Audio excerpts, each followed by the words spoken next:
Il s'agit d'un groupuscule d'individus, d'hommes d'affaires, de hauts cadres de l'administration et de quelques politiciens qui se sont servis de faux actes d'acquiescement en intrusant une personne à qui ils ont reconnu un droit de propriété qu'ils n'ont jamais eu.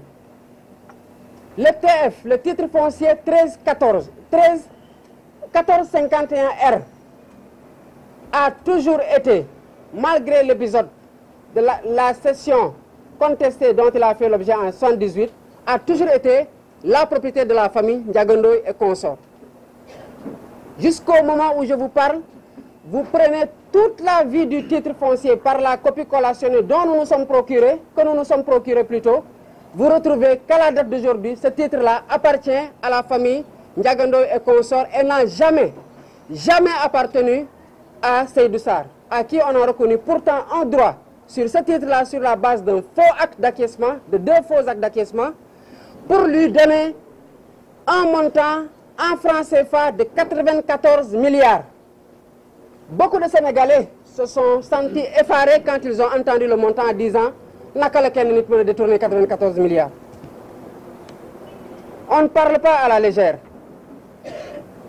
Et depuis que Ousmane Sonko dénonce des scandales, vous avez toujours entendu des menaces de plainte. Jamais une plainte n'a été déposée.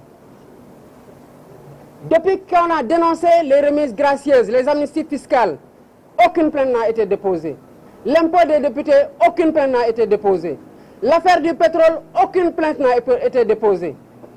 Cette affaire de 94 milliards-là, le principal indexé comme étant le complice du détournement présumé, dont la signature a rendu l'acte le forfait, en l'occurrence le directeur des domaines, M. Mamour Diallo, n'a jamais porté plainte. Jusqu'au moment où on vous parle, il n'a pas porté plainte. Vous pensez que s'ils avaient une once de preuve contraire à ces allégations du président Ousmane Sonko, ils n'allaient pas porter plainte. Ils allaient le faire, bien sûr. Si Ousmane Sonko était dans la position de Mamour Diallo aujourd'hui, il ne participerait pas à l'élection présidentielle 2019. Il serait bien au frais dans une cellule. C'est parce qu'ils n'ont rien contre lui que vous verrez des mercenaires tout le temps encagoulés revenir. Mais le plus important, c'est le retour de l'affaire. Comment peut-on user d'un faux acte d'acquiescement pour introduire quelqu'un, lui reconnaître un droit de propriété que rien, aucun document, aucune histoire, aucune transaction ne peut le justifier, pour lui accorder 94 milliards. Qu'est-ce qu'on a fait après avoir reçu la dénonciation? On n'a pas sauté sur les choses, parce que chez nous, tous nos propos, toutes nos affirmations sont le fruit, le résultat, l'aboutissement d'un long processus d'enquête. Sur ce dossier particulier-là, comme nous l'avons dit, dans la lettre de dénonciation et dans la lettre de détournement pour plainte, pour présumer des deniers publics, déposée le 4 mai sur la table du procureur de la République, déchargé numéro 7751, nous lui avons dit que nous avons mené 8 mois d'investigation. 8 mois d'investigation dans les tribunaux, dans les conservations foncières et même dans certains établissements financiers pour voir les traces de paiement qui existaient. Seul l'OFNAC a timidement réagi et le président Ousmane Sonko a été entendu sur déposition à l'OFNAC. Jusqu'à ce moment où on vous parle, ça va faire bientôt 1 an, aucune réaction. Pourtant, on a assisté récemment à une procédure judiciaire extrêmement expéditive dans l'affaire Khalifa Sall. Jusqu'à la Cour suprême, vif, moins d'1 an. Jusqu'à présent, rien dans ce cas d'espèce-là. On a condamné Khalifa Sall pour 1,8 milliard. Ici, chers messieurs et dames, on parle de 94 milliards, pas millions, milliards.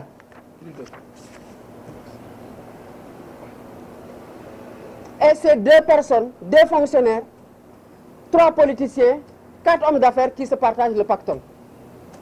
On fait notre enquête, on dépose plainte devant le procureur, on fait une dénonciation à l'IGE, on dépose plainte à l'OFNAC, aucune réaction. Et les principaux mis en cause ne daigne même pas porter plainte pour que l'affaire soit jugée.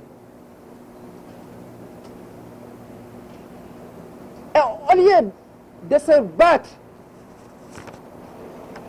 pour leur dignité, laver leur honneur, ils se servent de mercenaires interposés. Combien de personnes avez-vous entendu dénier les 94 milliards? Est-ce que vous avez une seule fois entendu le principal concerné piper mot? Non, vous ne l'entendrez pas. Vous ne l'entendrez pas parce que ce qu'il y a ici, c'est du béton.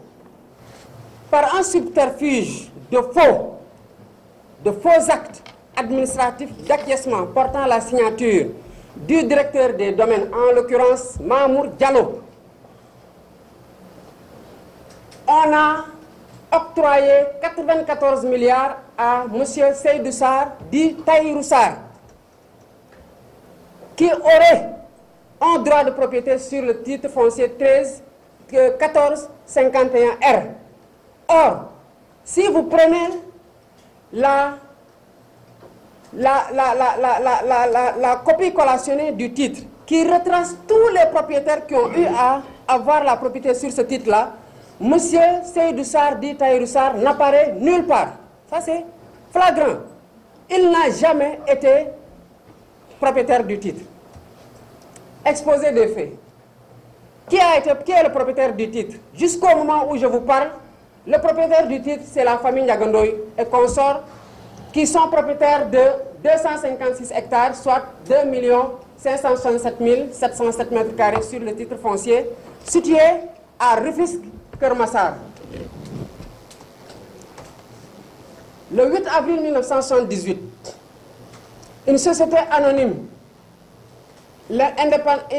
immobilière, appelée SAM Indépendance, a acquis ce titre foncier-là de la famille Ndiagandoy. Mais la famille, les conditions dans lesquelles la vente s'est passée a fait que la famille a contesté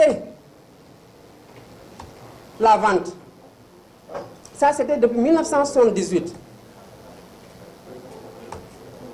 Une décision de justice est enfin intervenue après 30 ans de procédure judiciaire. Décision, un arrêt numéro 01-12 du 9 février 2012 qui donne gain de cause à la famille Ndiagandoy après 30 ans de procès et qui annule la vente.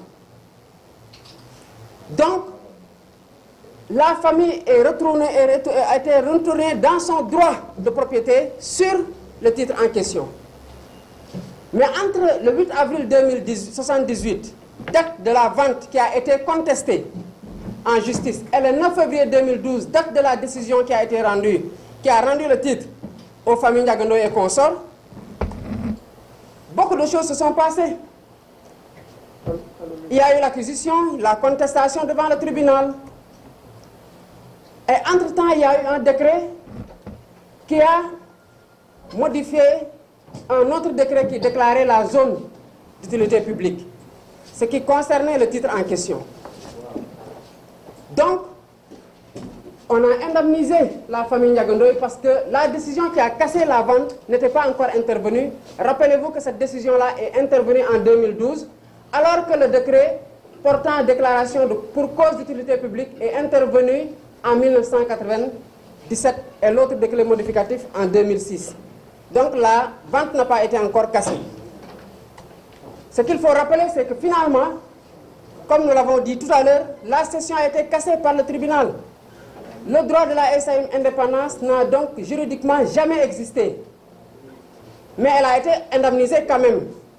Qu'est-ce qu'on n'a pas indemnisé? C'est le véritable propriétaire depuis le départ, à savoir les familles Ndiagandoy et consorts, mais qui ont retrouvé leur droit de propriété sur le titre.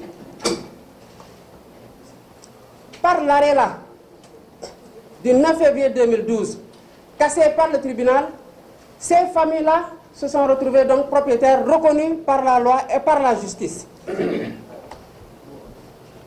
C'est ainsi que M. Seydou Sarr, appelé Tahirou, sous le couvert de deux sociétés dont il est le propriétaire, la société Sofico SA et la société CFU SARL, a approché la famille et leur a dit « Je veux acheter le problème ». à 2,5 milliards.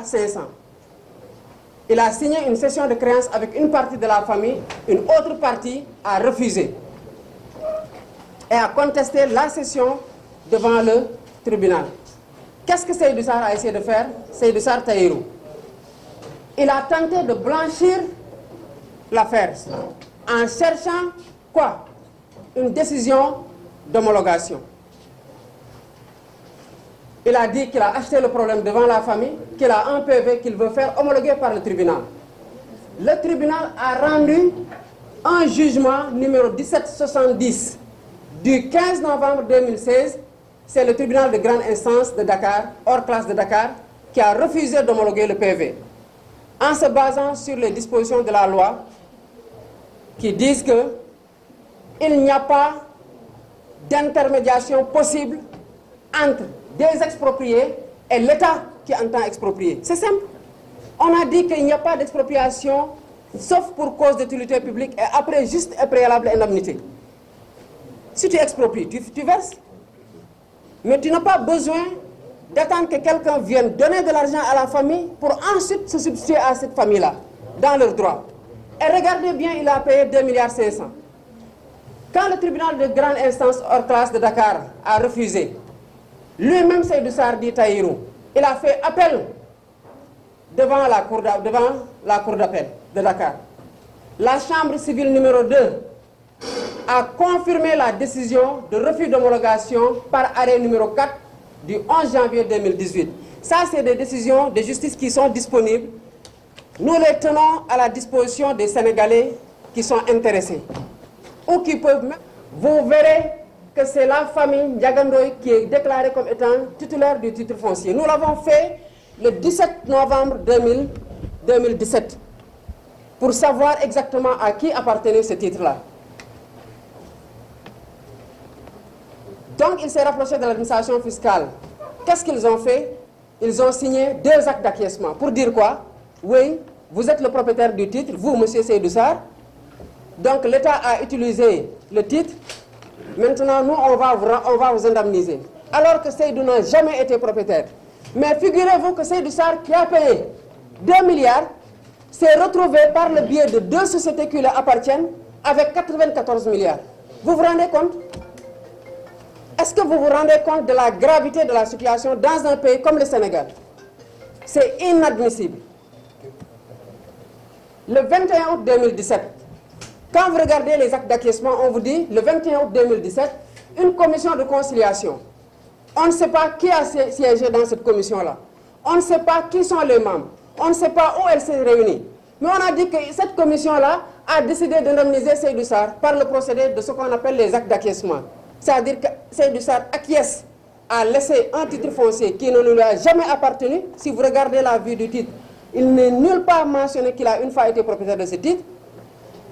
Et on lui dit que tu étais le propriétaire, maintenant on te laisse, on va t'exproprier. Seydou Sarr a signé sous la qualité d'exproprié. Seydou Sarr a 2 sociétés. La même commission s'est réunie le même jour. Elle lui fait 2 actes d'acquiescement. Pourquoi pas un seul acte? Parce que le montant de 94 milliards est gros à leurs yeux. Mais même 44 milliards et 49 milliards, c'est extrêmement gros. Si vous regardez le montant des indemnisations du terre, ça fait 43 milliards.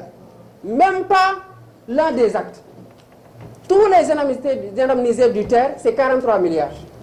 Une personne qui n'a jamais eu de titre sur un titre foncier se retrouve avec 94 milliards. Vous vous rendez compte?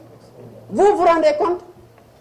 Le deuxième acte d'acquiescement dit, oui, c'est une partie, ils ont pris le titre, ils l'ont scindé en 2. Ils ont l'un des titres, la partie 1 milliard 217 appartient à Seydou Sarr, l'autre partie appartient à Seydou Sarr aussi, mais on va indemniser Seydou Sarr par le biais de la CFU et on va encore indemniser Seydou Sarr par le biais de la Sofico. Toutes les deux sociétés appartiennent à Seydou Sarr et c'est la même commission qui traite avec une même personne le même jour par le canal de 2 actes. Et la famille Ndiagandoy, toujours au moment où je vous parle, qui est propriétaire aujourd'hui, elle s'est retrouvée avec quoi? Depuis 30 ans, elle se bat 0 francs. Voilà le Sénégal dans lequel on est. Quel constat? La commission de conciliation réunie le même jour, c'est ce que je disais tout à l'heure, a utilisé 2 actes d'acquisition différents sur le même titre, a signé le même jour, soit le 22 août 2017, au profit de la même personne, utilisant 2 sociétés différentes, lui appartenant, pour lui faire 2 actes d'acquisition d'un montant total de 94 milliards.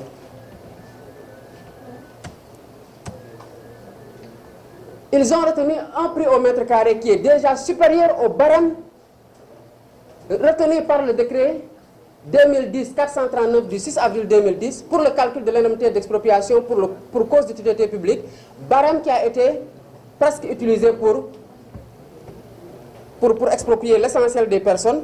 Et ils ont utilisé un prix au mètre carré supérieur au barème d'indemnisation des victimes du terre dans la même zone. Pourquoi on doit retenir un montant d'indemnisation moins élevé pour les victimes du terre et un montant d'indemnisation plus élevé pour quelqu'un qui n'a jamais été perpétré dans quelconque titre que ce soit? Constat numéro 3. Seydou Sarr, qui n'a jamais détenu de droit de propriété sur le titre, a reçu l'engagement de l'État de lui payer 94 milliards 700. Alors qu'à ce jour, les propriétaires réels, à savoir la famille, ne sont pas toujours indemnisés. Constat numéro 4. Le titre foncier en question demeure encore la propriété exclusive de Ndiaga Ndoye et consorts, tel qu'il ressort de l'état de droit réel du 4 novembre 2017. C'est comme si, malgré tout ce qu'ils ont fait, le titre est toujours resté la propriété de la famille Ndiaga Ndoye et consorts, mais ils ont réussi quand même à faire prendre à l'État un engagement de payer à une personne 94 milliards de non-francs.